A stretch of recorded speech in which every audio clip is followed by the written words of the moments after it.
well, Internet? You Ah, thought you could get away with avoiding another They Can't All Be Bangers episode. How wrong you were, Internet. This is a songwriting podcast where Jeremy Herzer and Hatori in the bottom screen on my Zoom, we write a song in the space of a week, and then we gush relentlessly about how awesome each other is. But today, Hatori, we have a very special guest. we Would you do like to introduce our very special love guest? to. Beth here has taken the same course as me, something called Music Career Mastermind with Melissa Mulligan, and that's how we know each other. And we haven't really had the chance to work together very closely, but I have seen you in a bunch of meetings. I've heard your music, and I love it. And I think that you have a very fascinating story, and you are an expert in many different things. So I would like to, is it okay if we just ask you a few questions first? And Oh yeah, go ahead. yeah, awesome. Beth, how did you start music? How did I start music? When I was about 8 years old, um, the kid who lived across the street from me had a piano, and this was my first and only brush with the notion of prostitution, because I had to go and play Barbie dolls with her for an hour in order to get the chance to sit and plunk away on the piano for 20 minutes. And I Worth did it. this very often. And my parents began to take notice because I would sort of glumly, walk over to this person's house, and I'd be gone for about an hour and a half. And I would come back completely elated because I had gotten the chance to sit down and play at a piano. And after about, I don't know how long it went on, I've thankfully blocked a lot of that out of my mind. My parents bought a beat up old upright piano, and they stuck it in the basement, and I lived down there. Oh, And whenever they would take us to the movies, I would memorize the film scores. wow. I would come home and try and figure out what they were.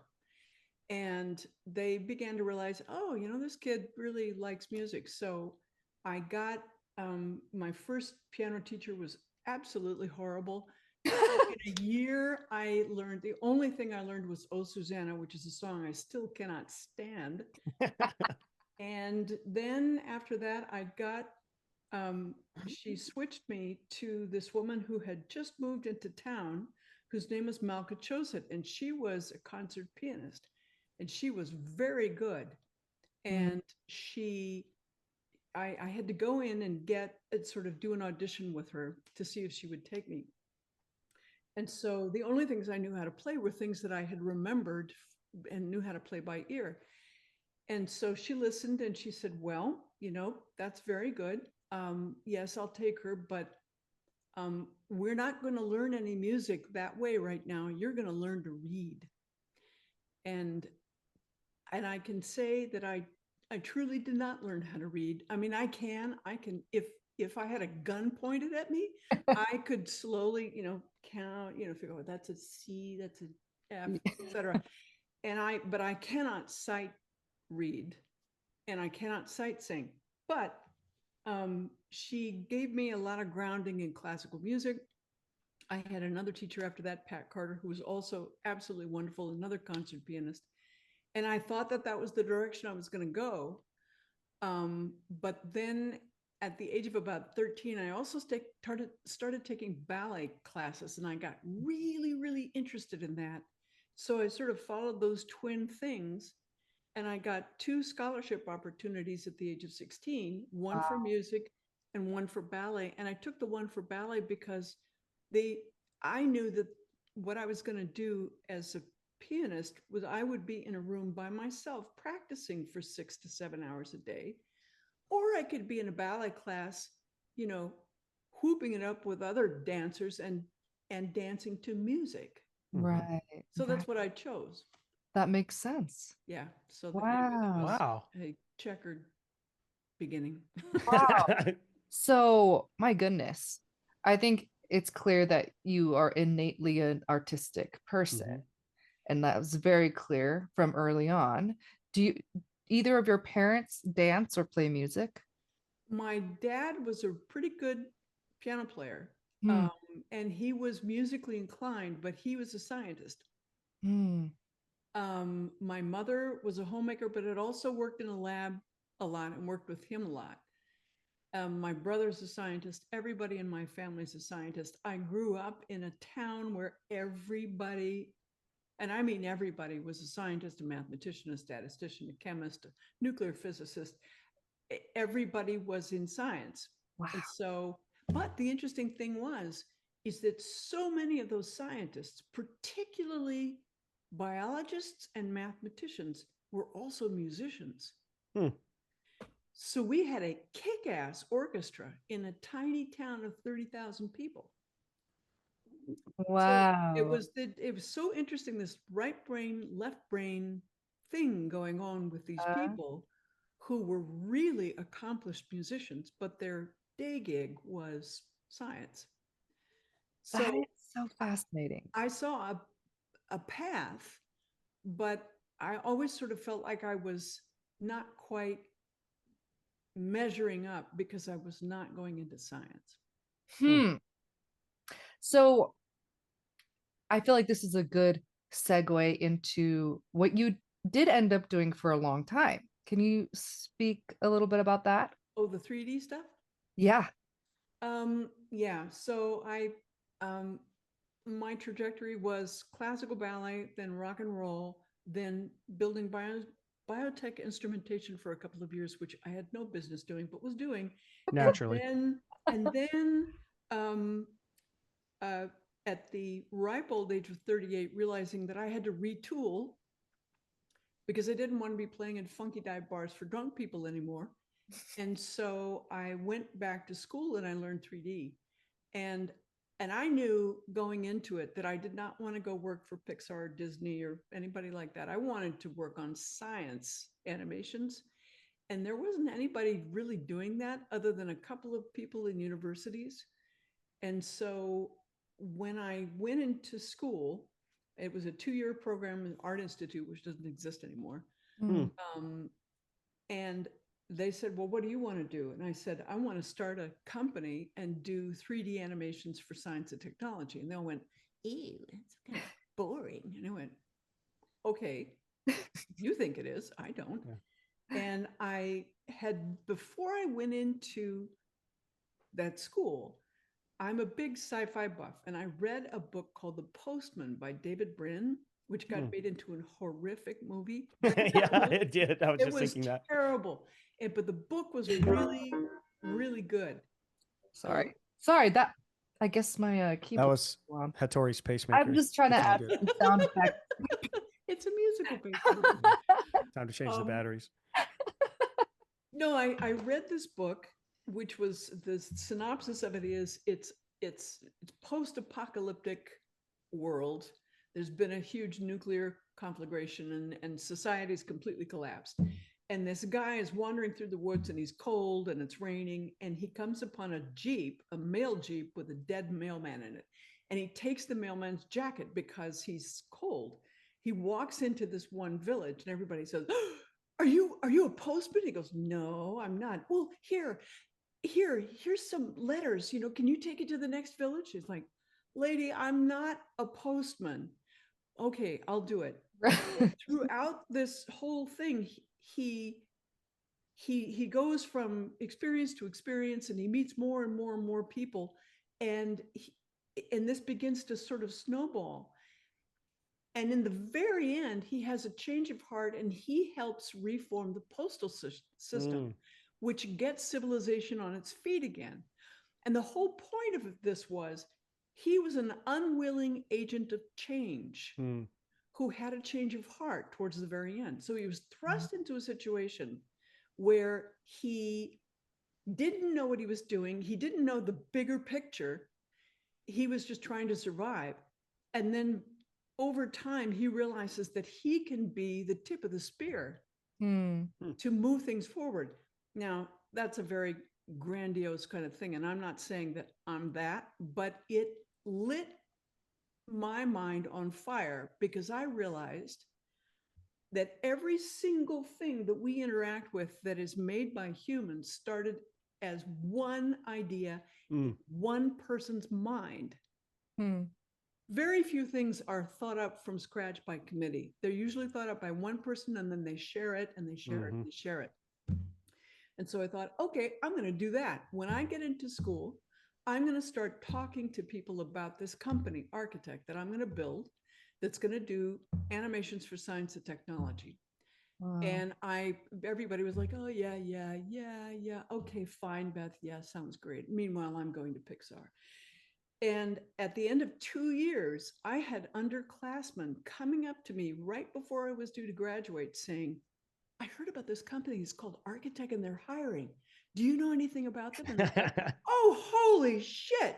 That idea, I planted that in other people's minds and it bloomed.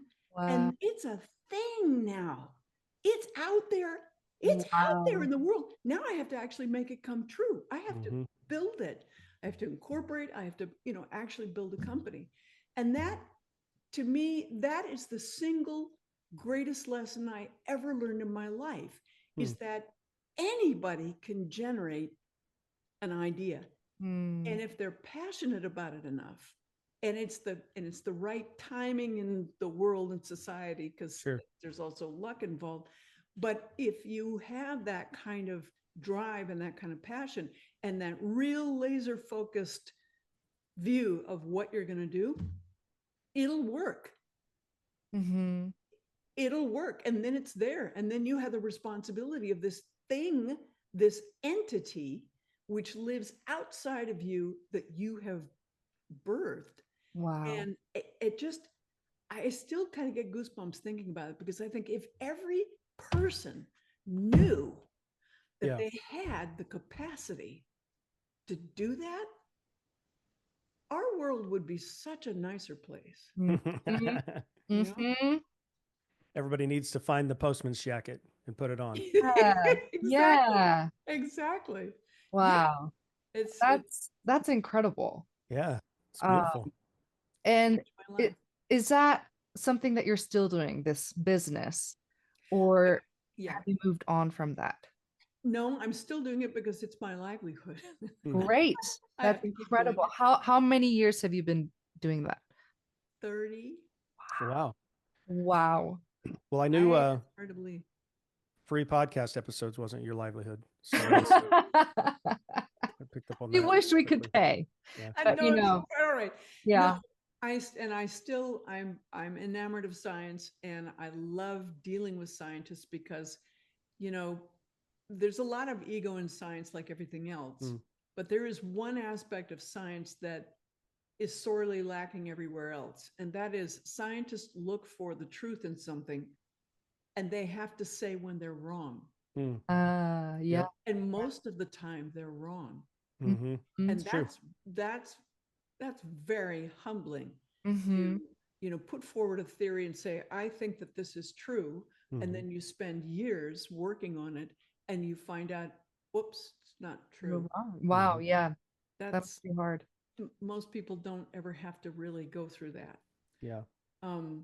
But I'm trying now to sort of take the same kind of thought process with music, but it's different. Because in 3D, I was a commercial artist, which is, you're behind the curtain.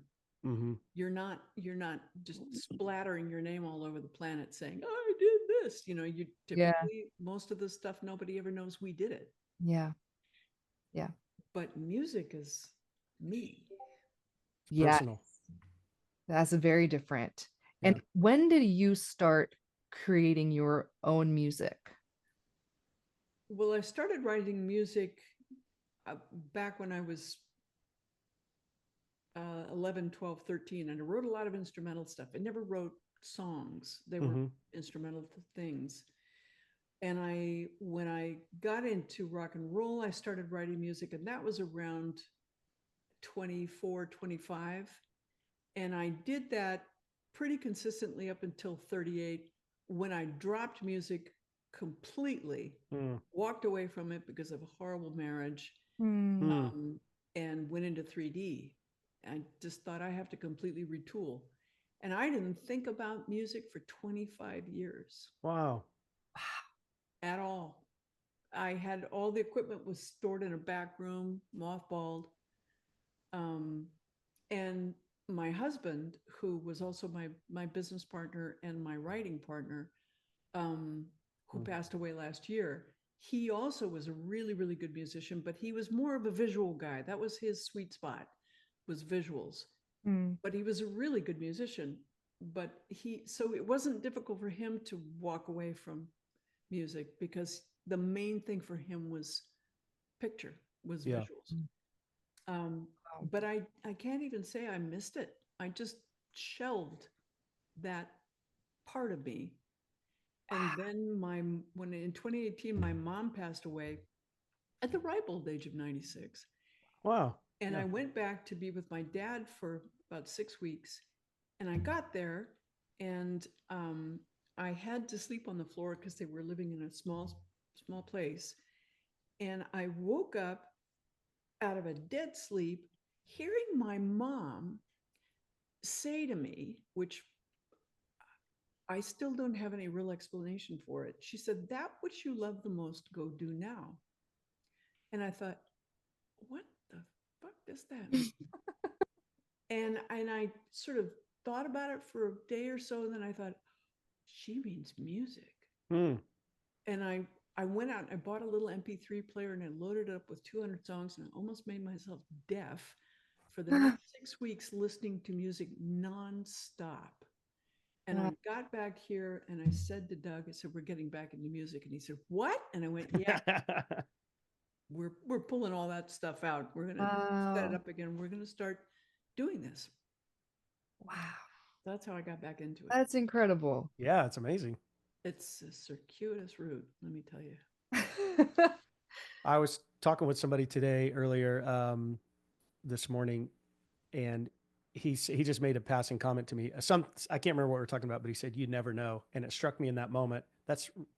I think maybe that's the only truth I believe about life is you never Yeah, know. You never know. you never know. You can plan, and everything is always going to turn out differently than what you thought it was going to be. But many times it turns out better. Yeah, yeah. At least it has for me, and I'm lucky that way. I know, but yeah, I'm trying to figure out what this whole work-life balance thing is between Yeah. Let me know when you do. 3D. Yeah, I want to. I mean, I Send us want an to hear email when you about do. your guys' paths and what you're doing. I know this is supposed to be talking about me, but I want to hear how do you think about music, and how does music figure in your lives? What a loaded question. Jeremy, would you like to go first? Sure. I I've been I started singing. I first sang in front of people intentionally or like earnestly when I was 16. There was a talent show. So I had done, choirs and musicals and things like that. But I just thought everybody I I had heard many people say like so and so has a really good singing voice, and I would hear them go, "I don't think so." So I think in my mind, oh, everybody thinks they can sing. So that's what I thought about myself is I sang in the car, I sang in the shower, whatever. And it wasn't until I sang in a talent show and won, Mm, and kind of like my parents had never really heard me sing or anything, and so I suddenly realized like, oh, it's a thing. This is more than just what I had in mind. So, and that kind of led me. And I'd played drums and uh, high school marching band and things like that. So I was kind of in and around music, but and then Hosanna and I both have spent a lot of time in church, and that's where I really, if any chops that I have, that's where I developed them. I started playing guitar as a worship leader in about 2000. Started writing music for church exclusively. Some really, I think now looking back, like I, for about 15 years, I thought those are dumb songs. But now I kind of look back, with a little more grace, I guess. And, Yeah. but, yeah, so, um, it's just been the last 2 years working with Hosanna that I think I've really kind of cracked the code in terms of not how to write bangers by any stretch, but like how to write songs and not get wrapped around the axle about what it is or what it should be or what a song even could be. Mhm. The Yeah. important exercise for us, for me, I'll say, Hosanna, is finish the song. And, Yeah. and I shouldn't say finish the song, write the song. And the next stage, I think, for me is editing, which I hate with a passion. And beyond that is production. So those are the kind of the next challenges. And it's not to say like, oh, I figured out songwriting, but I think Hatori and I have talked a lot about this, that like this mechanism and this exercise, it's really sharpened that tool for us a lot, where we can kind of crank a song out when we Yeah. need to. Yeah. But, you know, turning even a good song into a great song or whatever that means is kind of the next frontier for me as a musician. So that's really cool. I mean, I love the fact that you two are doing this together, are working on these songs and doing this podcast, because I think that's one of the things that I sort of lack as an accountability partner. And I was actually talking with Mel the other day, and she had posted some questions to us. And one of the things that just cracked me up is I had written, I need an accountability partner, but what I actually wrote was, I need a culpability partner. I like it. That's kind of what this feels like. And she said, you're gonna, foist the problem on somebody else. I said, no, my culpability. Yeah. Mine. Yeah. But that, I'm bad about always wanting to wait for the muse to hit. And yet I need to take a page from what I do with 3D, which is I'm always under a deadline. And I do some of my best work when I'm freaking out, 12 hours before I'm supposed to get something out to somebody. I can pull it all together and do it. And I have not forced myself into that situation of music, and I need to. Yep. So I'm trying to find somebody who's willing to, go through all the, the teeth gnashing and the what is it about like having another person that kicks us into gear? Because I tried for decades to be like, I'm going to do a song a week, I'm going to do a song a month, I'm going to do Same. How long did I do that to myself with no success? Because the only thing that can actually drive me to do something is the fear of disappointing someone else. I know. Isn't that terrible that that's what pushes us along? I'm the same way. I cannot think of disappointing my clients. Right. So I won't. Exactly. And I don't want to be driven by fear. Me neither. And yet it works. It works. And I think that it says something about how I view myself and how I value my time, which I think is something I need to work on and maybe change my mindset and outlook on things. However, I really, really, really appreciate having the accountability. When Jeremy was the first one to reach out and be like, hey, this is just an idea, a song a week, just see what happens, And I jumped on that. I had was that after I had Mikey? I think I think so. Yeah. I had a newborn, and I was like, this is November. Oh yeah. 2023. Yeah. 2023. So I had a very little baby plus a toddler. Oh boy. And I was like, this is the dumbest thing I could possibly do. I don't have the time. I don't have energy. Yeah. There's no way that I'm going to be able to do this. And yet I was like, I know that I need this. Yeah. And so here we are, 30 something songs later. Yep. Wow. Crazy. Yeah. Oh my God. Well, I want to hear it. So how did you get into this? What was your great question. I've been thinking about this a lot because I'm like, how did I get here? Like, I feel like I tried really hard not to get here, like, I grew up as a missionary kid. So my parents are Christian missionaries, which is very interesting and problematic in certain ways. Shout out to Naomi. what's up, Naomi? She's like, oh, I'm sorry, it was a little, yeah, kind of a confusing childhood. I'm like, yeah, it was, but that's okay. Like we're good. But yeah, so we moved a lot. We were all over the place. I think just that the fact of like moving across different continents and cultures and languages makes me a confused, strange person. So that alone, I think, probably fueled my desire to express myself or to like understand myself, because I was always lacking some kind of a place where I belonged, just friendships on a deeper level. I think there was always that isolation that kept me thinking big, kind of. I lived very much inside my own head, probably because of my environment. Yeah.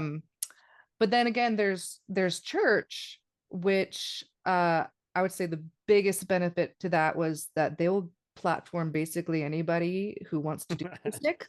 Yeah. And so that is pretty much how I ended up doing it. My brother became a worship pastor, and he was like, hey, you play piano? And I'm like, no, barely. Like I took a year of piano like when I was 6 years old, and then I tried, like kind of like you, like painstakingly to read music, and I still very much struggle with that. But he was like, I need someone to play keys. So there I was plucking away at the piano trying to figure out how to play chords. Oh, wow. That ended up becoming, okay, now I'm singing backup, and then I'm leading a song, and that led literally, I mean, I'm skipping over many chapters of my life, but overall it led me to actually meeting Jeremy at a church at it was two churches that shared the same building. So he was at one church, I was at the other, and I was the worship pastor there. And then yeah, fast forward, now I no longer really do anything with the church. Same. Yeah, I think we both realized that, like, without going into a lot of philosophy and all of that, like the music part of me doesn't make sense in the church context. Yeah. Like It's a different style, different style, different philosophy, different reasons. And I tried actually for a while to write worship songs and church music, and it would fall flat every time.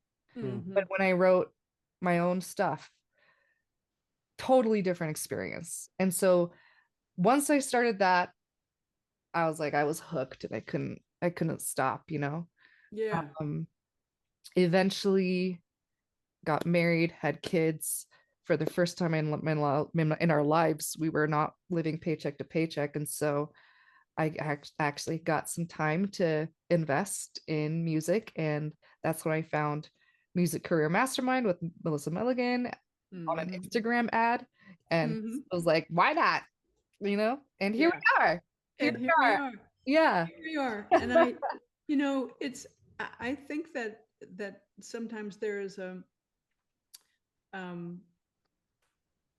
people pass judgment too much on people who have, been in religious circles, and then they go out of the religious circles, and that there's something wrong with going the secular route. Yeah. But my religious philosophy is just, it's physics and religion kind of smushed together. And it doesn't make sense for anybody other than me. And that's the way it should be. I think for everybody, it's whatever their own truth is. But I think that art, real art, not contrived art, yes, is truth personified. Yes. And wherever you do it, whether it's in a religious context or a secular context or a political context, whatever it is, if it is real, it's truth. Yeah. And you can that's what religion is supposed to be about. Right. Right. Yeah. Yeah. I think that so I said that, like, the best thing about church was the music. Right. At the same time, the worst thing for my music was the church. Because it put so many parameters and judgments, and like I don't know how many times I heard people say never, never, never go into secular. There was a period of time where I wasn't allowed to listen to secular music, and there was a lot of extremism in all those circles. And so it's I have a very interesting relationship with music and religion and freedom and my well, I mean, I think that it, you know, all of those religions are all facets of basically what it means to be human and what our place is in the universe, right? And everybody has a different interpretation of that, and that's cool because there are different cultures and different.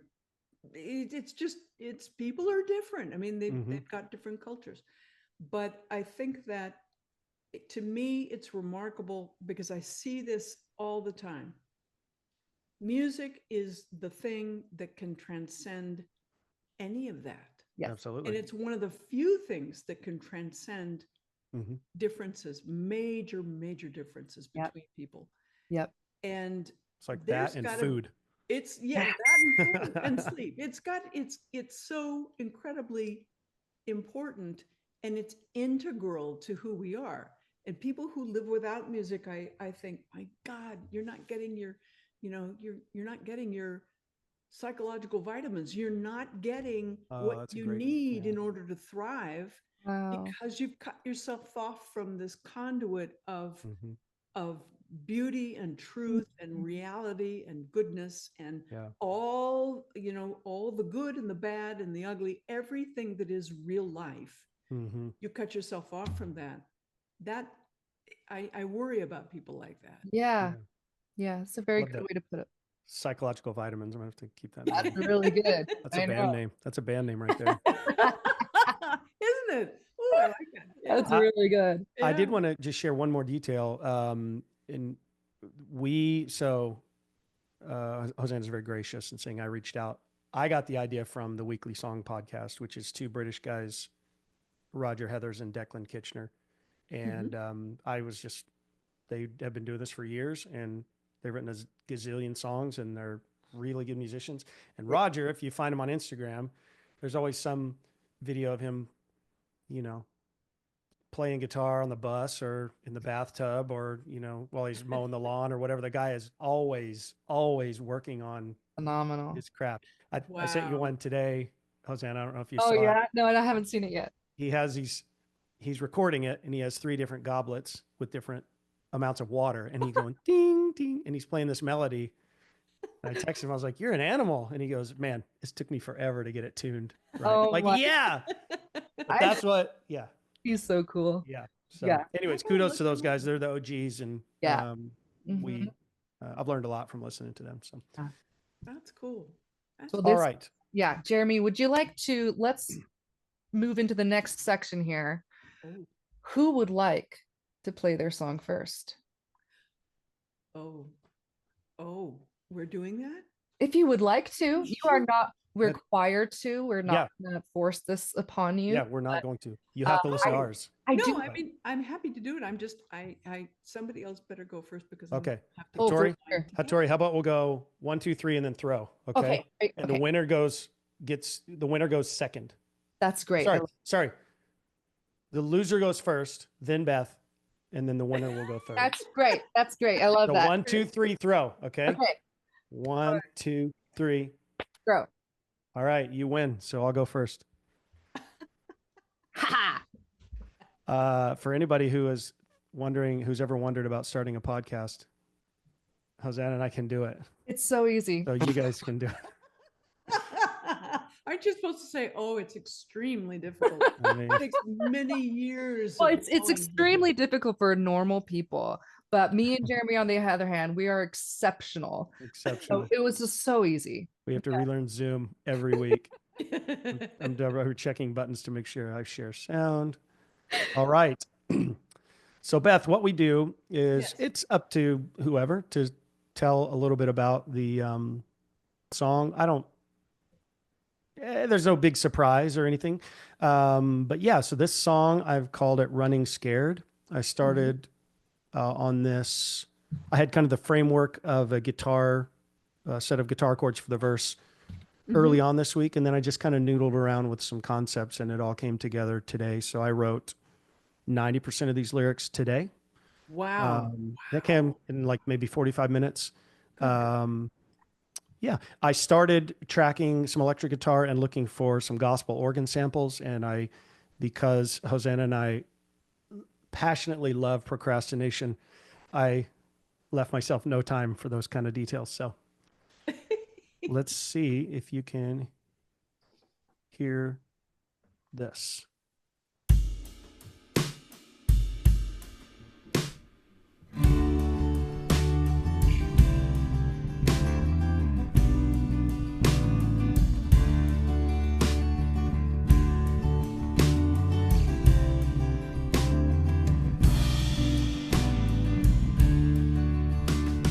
Seeing your smile after all of this time, well, I wish you would stay gone.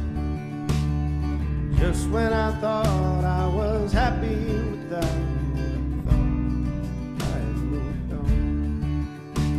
Well, I came up for air and you were right there. The cycle of shame on repeat. Games that I played to forget your face, playing their own games with me. This is what it is, this is all I'll be. Yeah. I'll give up on never seeing the best of me, the best of me. Oh, I'm running scared, just wanna go back to sleep. Oh, I'm running scared from who I aspire to be.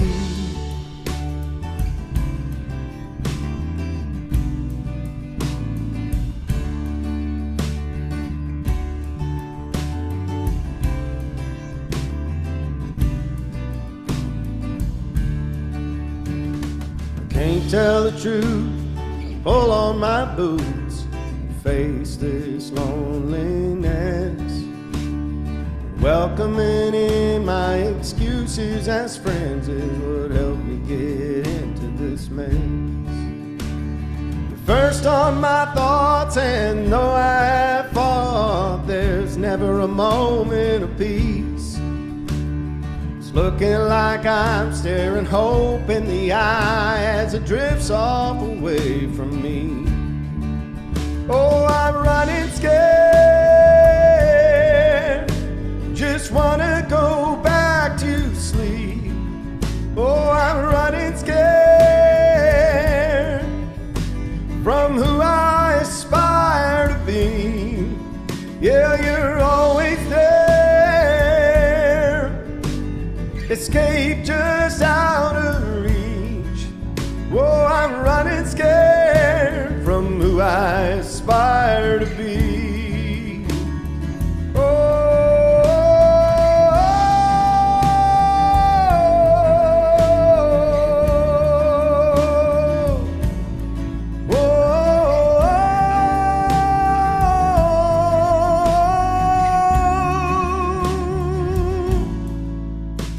I'm running scared, I just wanna go back to sleep.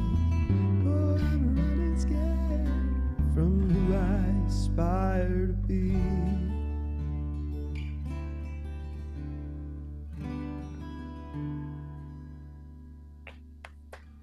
Wow. That was Running Scared by Jeremy Herzer. Wow. Wow. That's beautiful. Thank you Yeah. very much. That's absolutely beautiful. You have Thank you. you have sort of a Springsteen thing going on in there Oh, a little bit. come on. You're gonna make me blush. That's high praise. Thank you so much. No, I really love your voice. It's got Thank this it's got honesty in it. Mm. You're Mhm. not, you're not trying to make yourself sound like something. You're just That's sounding a like good you. way to put it. Just authentic, right? Yep. Just natural. Well, thank you very much. And it's taken, I don't know if you struggle with this too, Hosanna, being in the church, you learn to sound like whoever you're Yeah. you know, Yes. whoever song Yes. you're singing. I So it's taken me a while to kind of, actually, I think Yeah. this exercise with Hosanna over the last 2 years has been really helpful for Same. me, Same.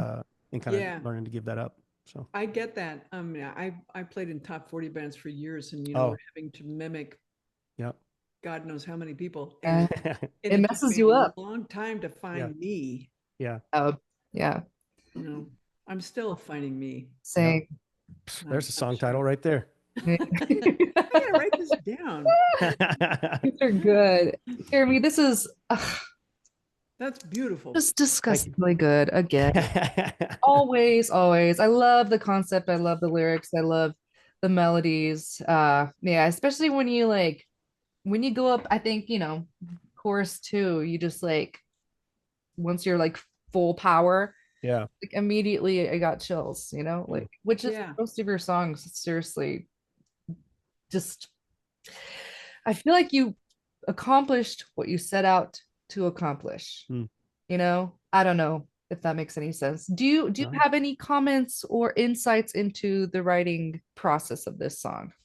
Yeah, well, Beth, Hosanna and I've talked a lot about this, but I used to write lyrics first for a long time. I would just sit down and write lyrics. And the last 2 years I have basically given that up. And my favorite way to write songs now is to get a framework of music and have no preconceived idea of what the song is about, and then sit down and kind of let it come.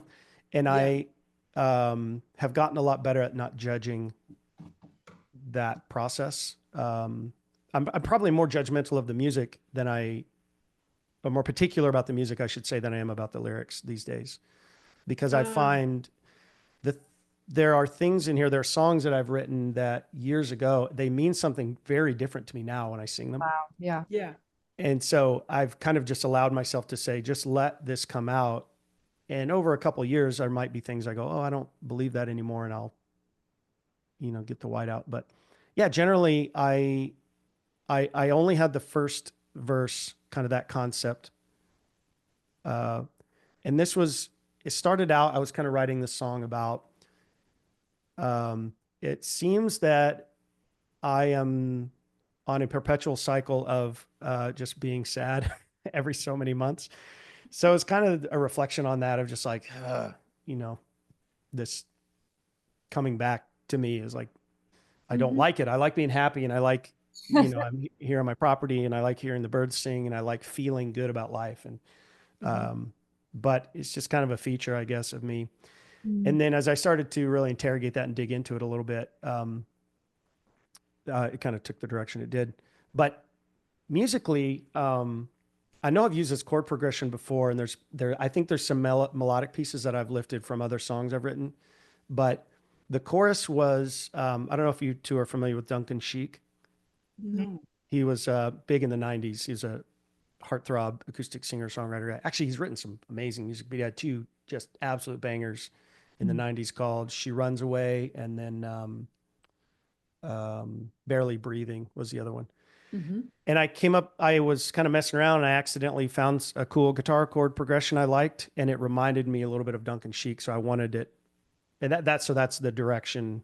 And I feel like, Beth, for me, there's like 2 or 3 elements of a song. Once they piece together, I'm good. I'm golden. Yeah. So that's kind of what happened. And here we are. The interlude, the intro are longer than they would be. But I was going to track some lead guitar in there, and I just didn't. So. Well, don't you find sometimes, songs squash and stretch, and sometimes you have something that you're vamping on, you have a section that is longer than you want it to be, but you have to kind of dwell in that place for a while to find the source of it. And then once you've done that, then you can go back and trim. Yeah. But you have to just let it be the length it is for a while. Yeah, absolutely. And a big focus of mine has been trying to write songs that I can play at a bar and, or at a songwriter night or whatever. And the cool thing is, like, I can do whatever I want with those songs when I go out, and it's my song, cover it however I want. So, if I want the intro to be half as long or twice as long, it doesn't matter. So, that's good. Yeah. That's good. I really like, I mean, I liked so many different things about the song. Mm. The main thing that I liked about it was the fact that from the very beginning, it took me on a ride. Mm. And one thing I found myself thinking about while I was listening to it, and I was reading through the lyrics as you were singing them, is I thought, okay, and then you mentioned the fact that, you know, you come back and listen to songs later on and you feel very differently about them. Mhm. Well, we're all in a slipstream, right? We're never in the same place Yeah. where we were last year of where we are this year. Yeah. And that song sort of does that. Mm. That song just sort of takes you through a mental process. Mm. And when you get to the very end of it, it's very satisfying because it feels like it's an encapsulated thought. You know, it's not like you've answered every question, but it's like Yeah. you've finished that story. Mm. Yeah. That's really good. I like that. Well, Mm. thank you both. Very kind. And I feel good with, you know, I'm happy with it. I'm happy with it. And I think this is one of those songs that even if this isn't one of my best songs, I don't know. This is the kind of music I like to listen to. So this is one that I will almost assuredly release at some point when I finally get the kick in the butt to Oh, do good. Let me know when you But, do, because I yeah. would love to hear. that. Love to hear. Beth, Yes. it's Beth. It's Beth 30. Okay, so there's I'm trying to decide. I think I'm just gonna play Riser because Great. there is this other song that I'm working on that is much more of a political song, and I don't really want to get into that right now. It's a fractious subject. Just wait till you hear mine. Oh, good. Good. Well, we'll end on a note like that. We'll end with a bang. All right, here we go.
Wow. Oh my God. That's a certified banger. It is. Yes. 100%. Absolutely. Aw, Wow.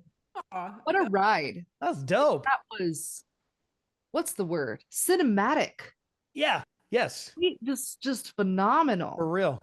Thank you very, very much. I Yeah. really, really appreciate that. I- Because you know, that when was- you listen to your own music, sometimes you just go, I don't know. Yep. I get that. Yeah.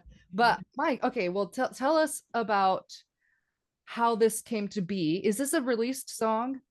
You know, an earlier version of it was released, but I pulled that down because then I found a producer in LA that I'm working with, and who has sort of overhauled it and sort of brought it a little more current than it was before. So I haven't released this new version of it yet, and this was the first one. I haven't released anything else yet. This thing came about because way back in 2020, during COVID, Doug came up with the very first part of it. And he came up with the very first lyrics, which was "Rise from the ashes, my soul survived." And I thought, oh, this is about reincarnation. And so I said, can I take it and run with it? Yeah, sure, why not?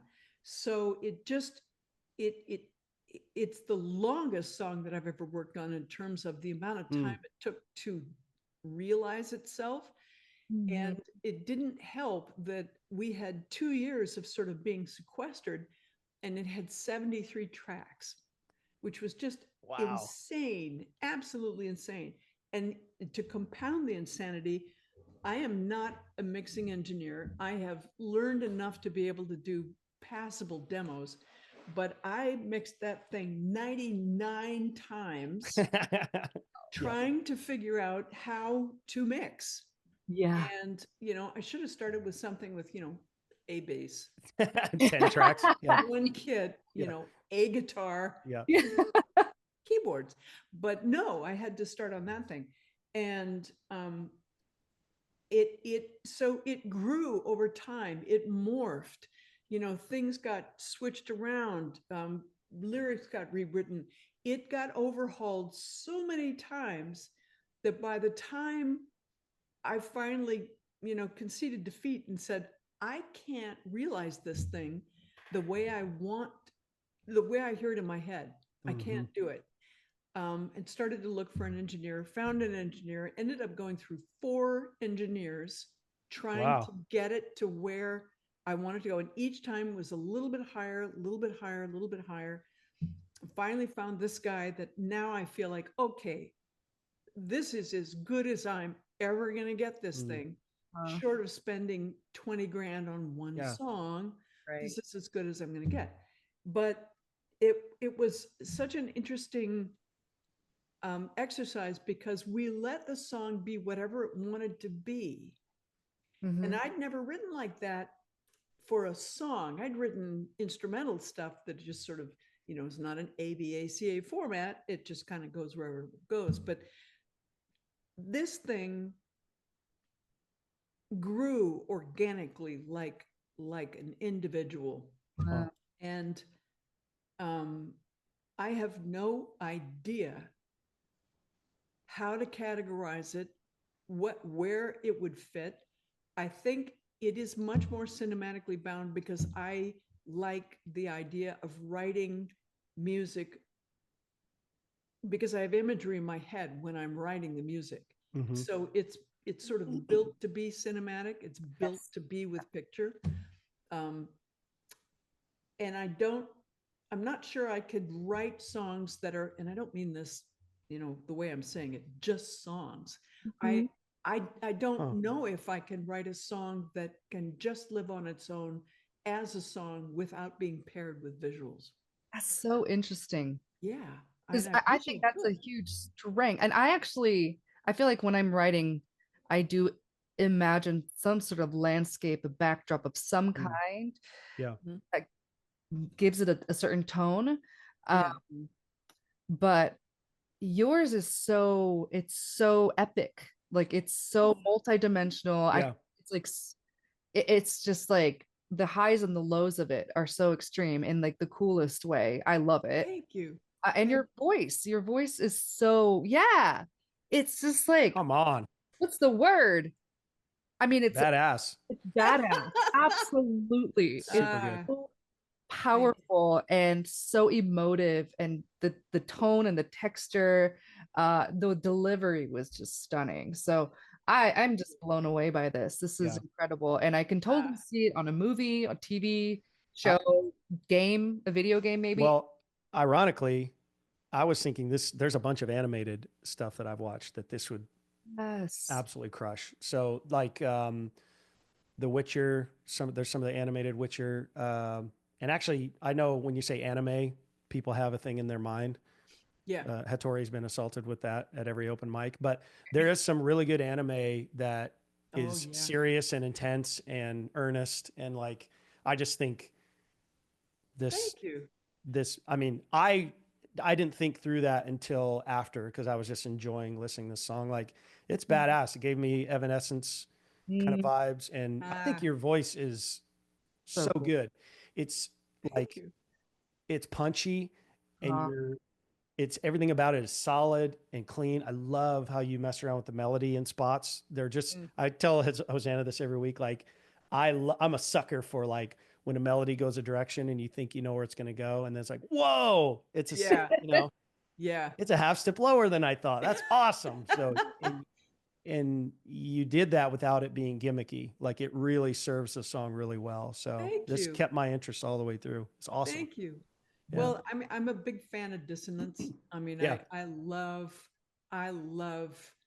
throwing in chord structures and melodic structures that you don't expect. And I'm a huge fan of minor seconds, you know, in a major scale. Yeah. I just absolutely adore it. But I'm also a Lydian gal. I love Lydian mode. So and to me, the sort of, you know, light, dark, chiaro, oscuro, the dissonance versus harmony, dynamics, volume versus quiet. I want this to be a balloon that you could just stretch as far as you possibly can before it's going to pop, to give the widest amount of emotional breadth, so that you sort of have room to swim in it and go, oh yeah, I feel really happy. Oh my God, I'm so sad. Oh, that's so scary. You know, just take somebody on a real ride. But thank you so much. And thank you for what you said about vocals, because I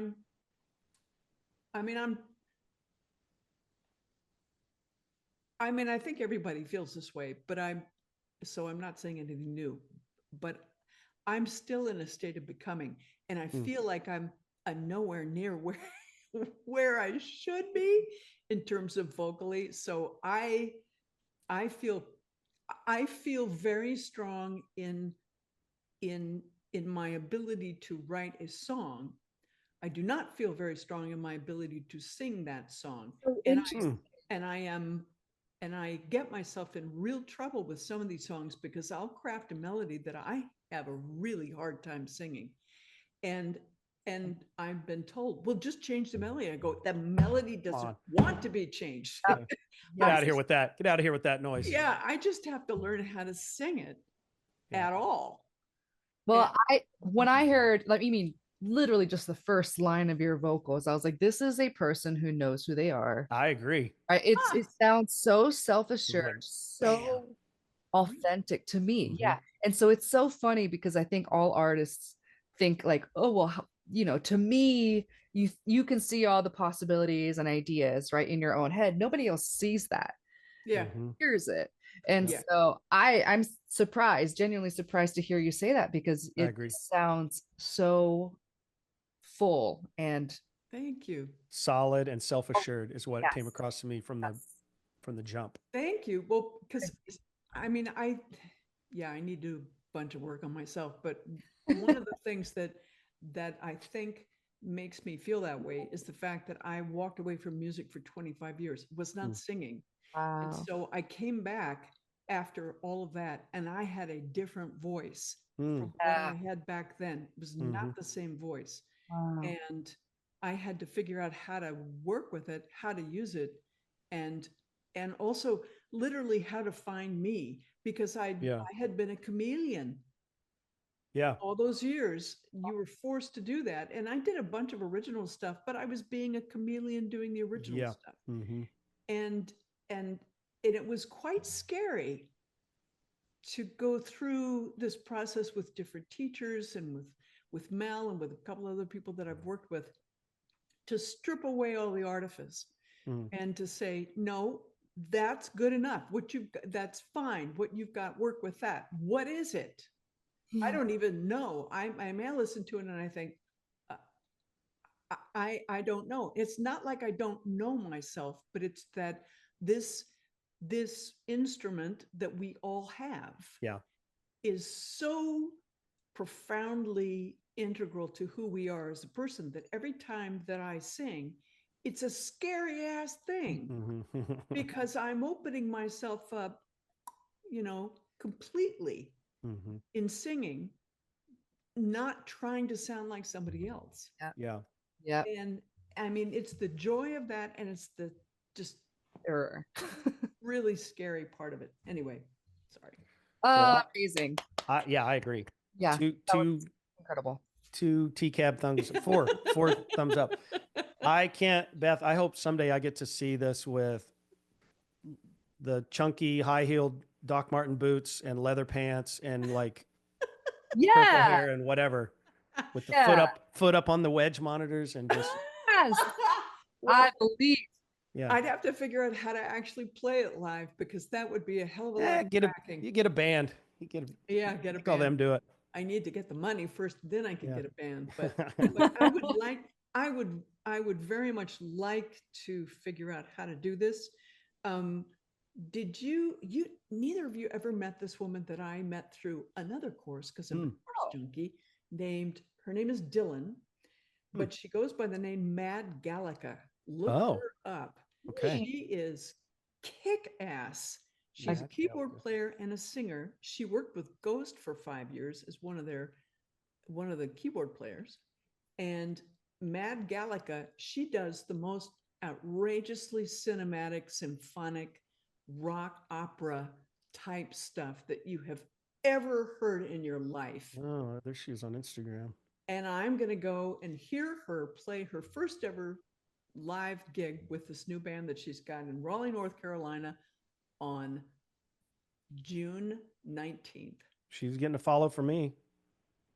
She's cool. I'm so excited. She's very cool. And she's an old soul, and she is incredibly talented. I see leather pants and high-heeled chunky boots in her profile. Oh, yeah, she's got all that going on, and she's got a head of hair that just she got a lot of hair. Incredible. Hatori, I want to hear your song. Well, my favorite part of every week. I wish I wasn't going last now. Come on. No. Because he says this every week. I mean it. I really mean it this time.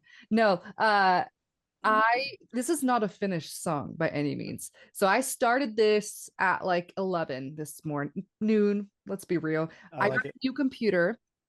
And so, which explains a lot of the issues I had earlier today, because I had to re-sign in to everything, and I was just like, what's my password? Why do I have to like install so many things? And that's why I was freaking out. I did that this morning. Whatever. I had about 2 hours to do this. So it is very unfinished. However, I had been working on the lyrics throughout the week. I think that this is such a obviously political song that I'm bound to offend somebody. So Not me. Just okay. I don't really write political music, and I know that offends some people too. I'm serious. No, if you don't say something, you're right. If you don't have an opinion about things, there are certain things you got to have an opinion about. So okay, I have bad news. Apparently, I have to quit Zoom in order to be able to share my sound. And quit and reopen. So how about I pop off? I'll come back in a minute. Okay. If you promise to come back. I promise. I promise. Okay. Okay. Come back. Right back. Okay. So Jeremy. Yes. have you put out other songs? No. Mm-mm. Oh my God. I just have stuff on my SoundCloud from this podcast. So. Wow. Are you going to do it? Well, Hosanna and I have been talking about switching this up to instead of song a week. So kind of turn this podcast into three things. One, just interviews, Mhm. just interviews. Two, song a week, like stretches of maybe 8 weeks or whatever, but then monthly song production. So like a song a month, which I think the weekly song podcast guys were doing something similar. I mean, I don't know anything about that, but we've talked about that because we both feel like that we need to get a kick in the ass in terms of releasing music. Me more than anybody. Absolutely should do that. Absolutely. Yeah, and I don't know anything about releasing music. I'm 47 and I feel old when it comes to that kind of stuff because like I don't know. Jeremy, you're a baby. I know I am, and like I should. From my vantage point, I shouldn't be intimidated about it. 47 is very young. Yeah, but it just makes me like. There's technology is. I just started using Instagram like 2 years ago, because I didn't understand it. Well, So- you're. I haven't really used it yet. Yeah. I'm a Luddite. Being a technologically sort of proficient person, I am completely lost in social media. I do not yet understand it. And I wish we all were, frankly. Yeah. So Yeah. It's all baffling and confounding to me as well. Hatori has figured out how to be very funny on social media. You know what? The He best is very way, funny.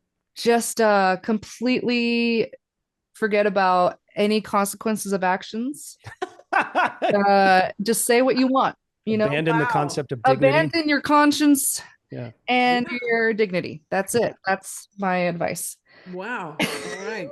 I will take that to heart, and I will come back to you crying if something horrible happens. Oh, the Oh, part B of that is turn off the comments. Yeah. Yeah. Yeah. No kidding.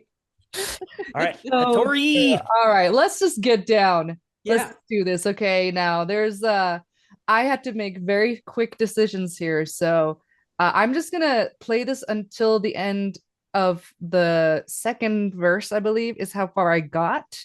Okay. But you'll get the idea, I'm sure. Okay. Can you guys see everything? Okay. Yep. All right. Can you hear that? Yep. Great. Blessed are the ones with their hand on their guns. Blessed are the rich who take all that they want. Blessed are the righteous who in themselves believe. Blessed are the ones who shut their doors and throw away the key.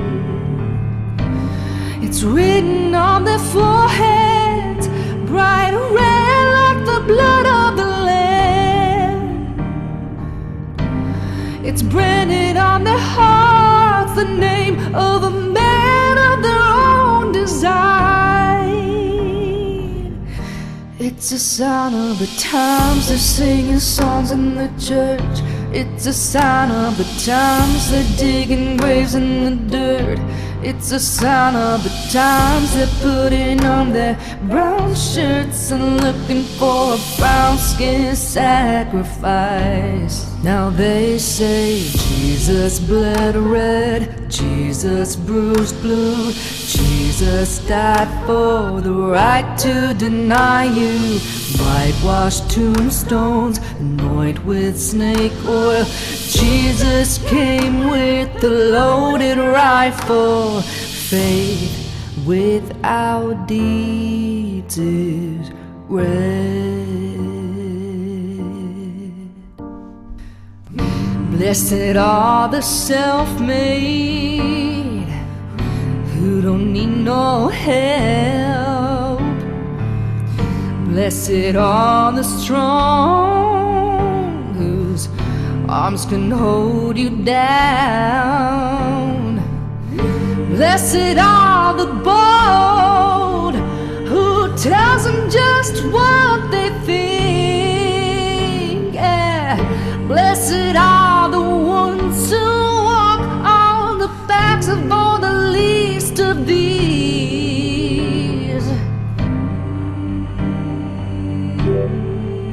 And then it goes back into Dang. Shit. yeah. That's a banger. That is spectacular. Oh my God. That is spectacular. Wow. And I could hear that not only just as a song, you know, playing as a song, but as an absolute killer song for visuals. Absolutely. Oh boy. Hosanna, I wish you had written the song a year ago I know. and was ready to release. And I know, right? I'm telling you, if you ever want, because I do a fair amount of editing. If you ever want to put together a video with editorial footage about what's going on right now, I would love I'll do it. Yeah. Because this is fantastic. Wow. And Jeremy, this is not to minimize your song at all. Oh, no, I like please. both. You're both really good songwriters. Thank you. My God. Yeah. I Wow. appreciate that. Boy, those are some really poignant lyrics. I think these are, I don't know, it's hard to say they are my favorite, but these are certainly up there in terms of my favorite lyrics you've written. Really? And I think from start to finish, like looking at a song top to bottom, like the cohesion and the kind of the poetic turn of phrase that you use to, and it also, you can tie a bow around this entire, like it's very succinct in terms of its messaging. It somehow is still poetic, but also like there's no ambiguity of what's going on here. So I think this is a masterstroke of lyric writing. It really is. There's no, I love your lack of ambiguity. Mm-hmm. That is high praise. And it's so interesting. God, writing this one with so little time. And like, I mean, I guess I had a lot of time to think about the lyrics, and what I do when I am like ruminating on lyrics for like over the course of a week or something, I'll just write line after line that they don't rhyme, they don't make sense, just ideas, and I throw them all out there to see what happens. And so by the time I sit down to record, I have a bunch of stuff that I can kind of cherry pick and then throw in and see what works. And so it evolved quite a bit over the week. And then when I sat down to record it, I didn't know what it was going to sound like. I didn't know the vibe. I didn't know if there was going to be any sort of, you know, I didn't know if I was going to play piano or guitar, and I'm still trying to figure that out. But it had like the first thing that I felt was like that very like old Western style, which I'm not really familiar with that type of music, but like I feel like you hear it in certain movies, and that's kind of what it lent itself to automatically.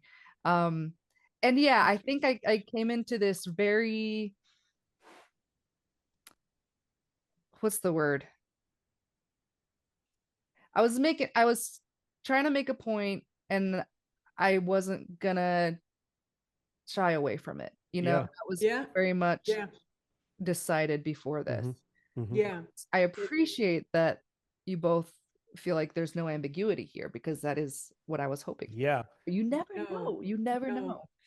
And I would say to anybody that is offended by that, I mean, that is your right to be offended by that. Right. And also, I would say go write the counterpoint song. Yes. Exactly. I mean, oh, that's fantastic. That's a great, you know, let's start like a diss track thing. That Jeremy next week is going to come back with the oh God. Oh man. No, I first of all, I really love hearing songs that are in process because it gives the listener room to imagine other things in it that will eventually make their way into the production of the piece. Yeah. but I'm telling you, you painted a landscape in that's a long landscape. Yeah. It's not like a little box. It's a great big wide landscape that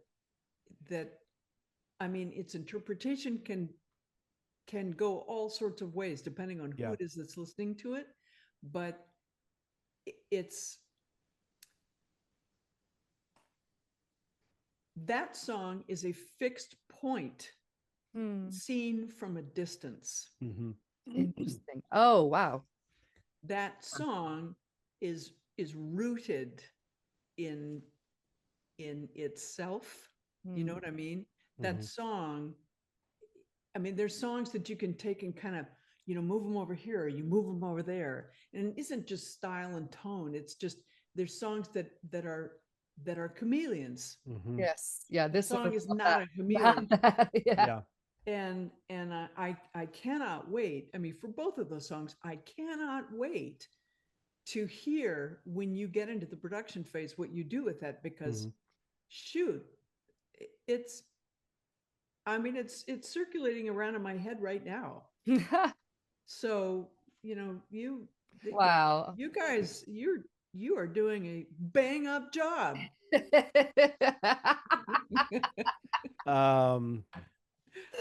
Wow. Hosanna. Are you familiar with the song "Work Song" by Hosier? Maybe, but not Yeah, right off the top of my tonality and kind of.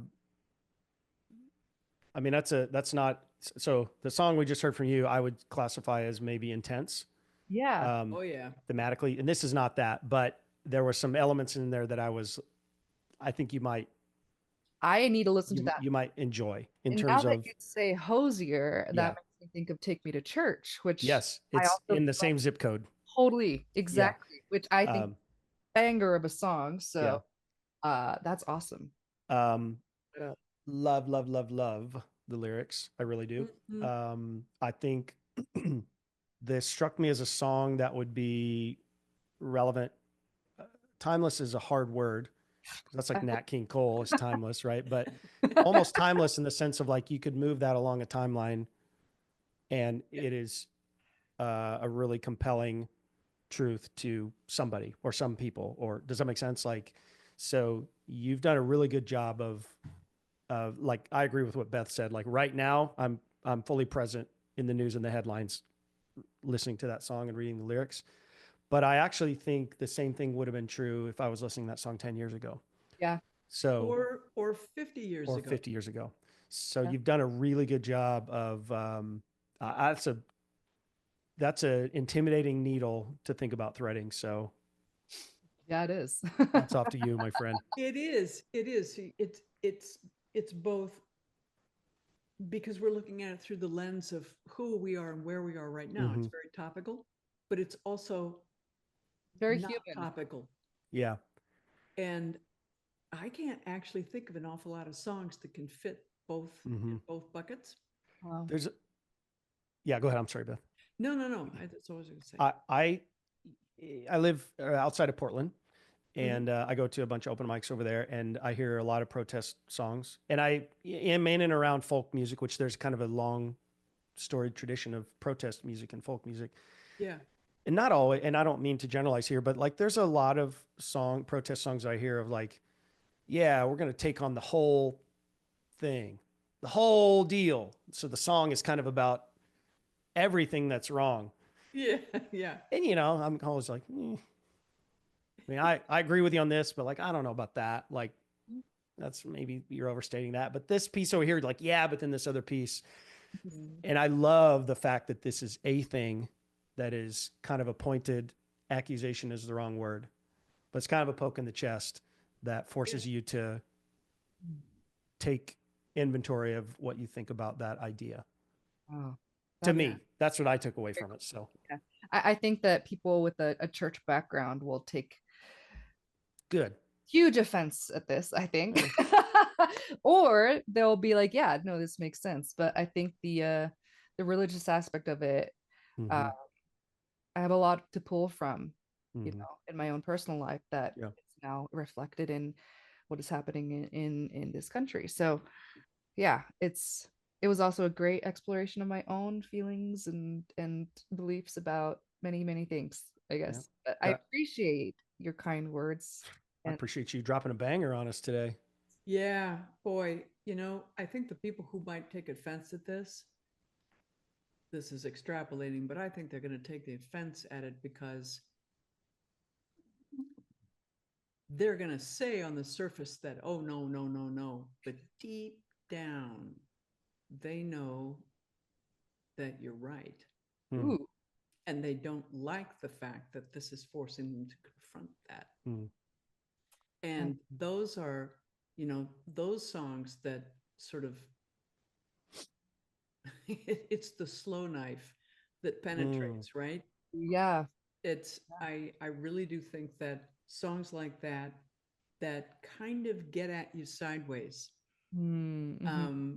and they work their way in, and they force you to confront things that you may not necessarily really want to think about, Mhm. or figure out how you feel about them, because you're ponying up to the status quo, and you're checking all the boxes, and you're being, a good religious person. But there are questions that you have that you don't dare ask yourself, because that will pull you out of the fold. Yeah. Yep.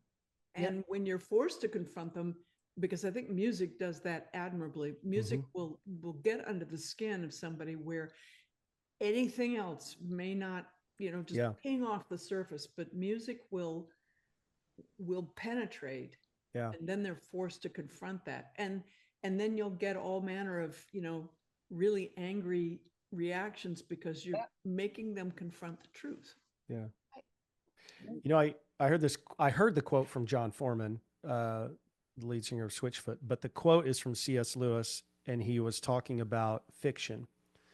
And John Foreman equated it to rock and roll, but C.S. Lewis was talking about how fiction has a way of getting past what he called the watchful dragons in our minds.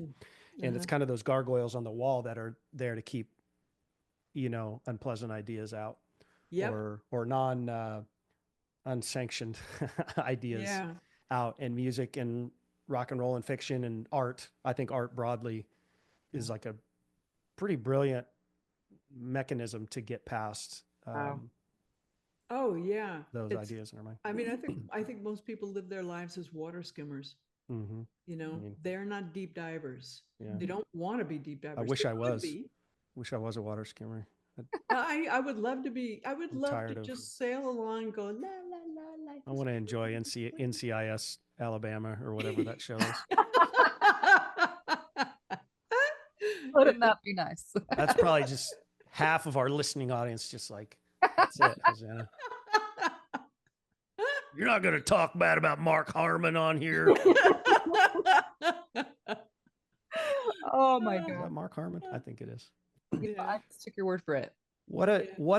I think 3 towering home runs. I We are agree. the titans of art and industry, like it or not, world. Hell yeah. Beth, sincerely, what a joy. Thank you so much for sharing your time and your Thank you. insights and your soul with us. Thank you. So where can people go hear your music? When is your next gig, etc.? What's Oh, the name of wow. your band? Oh, Wait, okay. we had a band name earlier, but The name of the band, and I found out after the fact that the internet in the URL locator window does not like the equals sign. oh, The name of the band is N=9, and there's a very cute personal reason for that I will someday tell, but of why that name. But we had gone through literally 50 names trying to come up with a name, and every single time there'd be a band in Czechoslovakia or in Outer Mongolia that had the name and had the URL. And so we thought, are we just going to put together a list of characters and numbers, and that's going to be the name of the band? I mean, what are we going to do? And we came up with N=9, which is an homage to science, because in experiments, if you have a number of people who are part of a clinical trial or whatever, oh, it's usually you say N equals and then the number of people who are in the trial. And I I thought, well, see. there's 9 of us. There's 2 humans, 3 dogs, and 4 cats, and that's Love it. 9. That's the experiment. Is Yeah. us and our little patch of land, and they can go to n=9, which you have to spell out, which is Equals. the letter N and then equals and then 9, and I that like will it. get them there .com. And there's 2 songs up there right now, and that's basically it. There's nothing on Spotify really. There's the old version of Riser, but I don't want people to listen to that. No, you need to listen to this episode exclusively. And just this one. And as far as shows, no idea. As far as I have a plan with this producer that we're going to get an EP's worth of stuff done by the end of summer. Ooh, Come yes. on. Love that. And put it Let's out. go. And then no clue. Yeah. No You never know. clue. You Never know. You know, what's interesting is we just found out, Hatori and I just found out, we thought we were pretty clever naming the podcast, They Can't All Be Bangers. And we just found out there's among many albums, there's an album we found from a guy named Testicle Rogers called They Can't All Be Bangers. So He has a few bangers on there. Yeah. Oh no. I'm being generous. I mean, it's not for me. That's what I'll say. It's not for children, that's for Not sure. for me. It's not for children. Oh. It is not. I think Testicle Rogers would agree. Yes, He does not not write music for children. Well, I mean, if that's the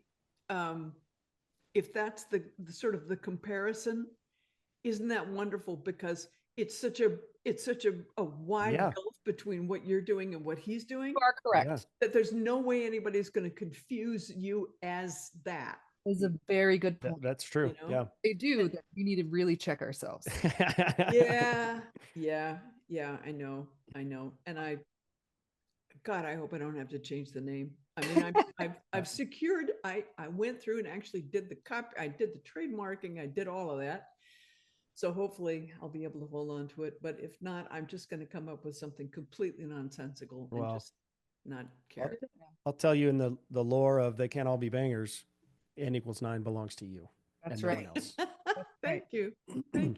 This has been fabulous. I love I having you so on. enjoy talking with both of you. Yeah. You Thank you are just a well of knowledge and wisdom Mhm. and amazing life experiences. So We should do this every day. yeah, Yes.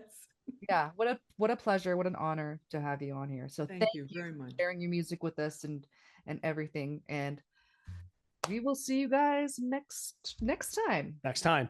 That's right. Sometime in the future. Exactly. But thank you again for listening. See you next time. Bye, guys. Bye.